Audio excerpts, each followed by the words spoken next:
జై శ్రీరామ్, అందరికీ నమస్కారం. వెల్కమ్ టు న్యూస్ అఖండ. నేను మీ కస్తూరి శ్రీధర్. ఈ రాహుల్ గాంధీను ఓబీసీలు అందరూ చీకొట్టారంట. బాబా కాదు బామద్దే చెప్పవా? ఏ అంటే పిల్లోడనే కదా పాపం ఇంతమంది కలిసి మా రాహుల్ గాంధీని మా రోడ్ కాడిపించారు. ఇంకా ఏం పిల్లాడు పోవా, మొన్న 56 కూడా పడి ఉంటే. అంటే నేనంటాను పిల్లోడనే ఏది ప్రపంచం అంతా ఎంతమంది చెప్పడం లే మా యువనేత అని నేను ఒకనే అనడం లే కదా. ఇంకెందుకు ఇంకొక 4 ఏళ్ళు ఆగితే వృద్ధాపించిన కూడా వస్తుంది. వృద్ధాపించిన కూడా వస్తుందా? ఇంకంతా దగ్గర పడి వృద్ధాపించి వచ్చినా కూడా మా ఓడి యువనేతయ్యా, దాంట్లో మాత్రం డౌట్లే. దాంట్లో ఇంకా అసలు మార్పే ఉండదు. ఎల్లకాలం బతికినందుకు మా ఓడి యువనేతే అంతే. సరేలే, న్యూస్కి వచ్చాము.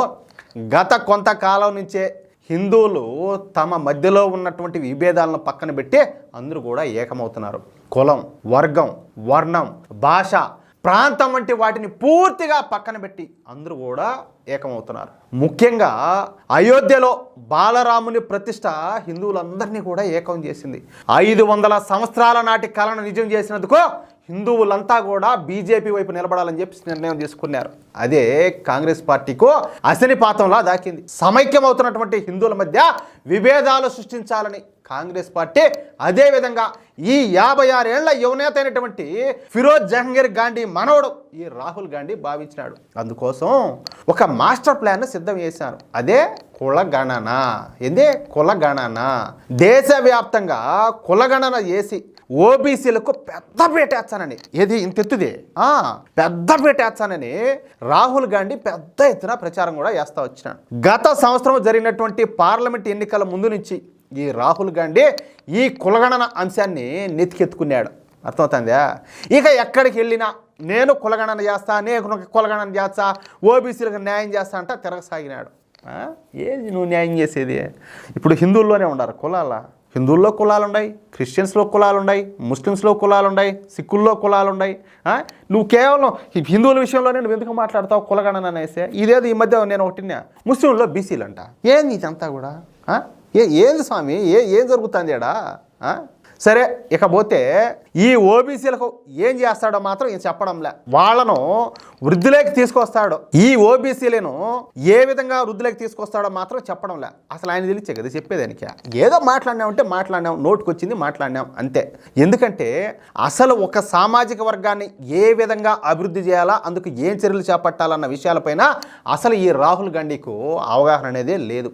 గుండు సున్నా, జీరో నాలెడ్జ్. అందుకే ఈ విషయాలేవి చెప్పకుండా నేను ఓబీసీలకు పెద్దపేట వేస్తానని చెప్పి తిరగసాగినాడు. ఇక అంతలోనే ఈ ఢిల్లీ అసెంబ్లీ ఎలక్షన్స్ అయితే రానే వచ్చినాయి. ఈ ఢిల్లీ ఎన్నికల్లో కూడా ఈ రాహుల్ గాంధీ మాట్లాడుతా కాంగ్రెస్ పార్టీ ఢిల్లీలో కూడా కులగణన చేసి ఓబీసీలకు పెద్దపేట వేస్తాము, ఓబీసీలను అభివృద్ధి చేస్తామంట ప్రగల్భాలు బలికినాడు. నిజానికి ఢిల్లీ అసెంబ్లీ టికెట్ల పంపకం విషయంలో మాత్రం కాంగ్రెస్ పార్టీ ఓబీసీలకు తీవ్రమైనటువంటి అన్యాయం చేసింది. కానీ మేము ఓబీసీలకు న్యాయం చేస్తామంట ఢిల్లీ ఎన్నికల్లో ఓదరగొట్టాను.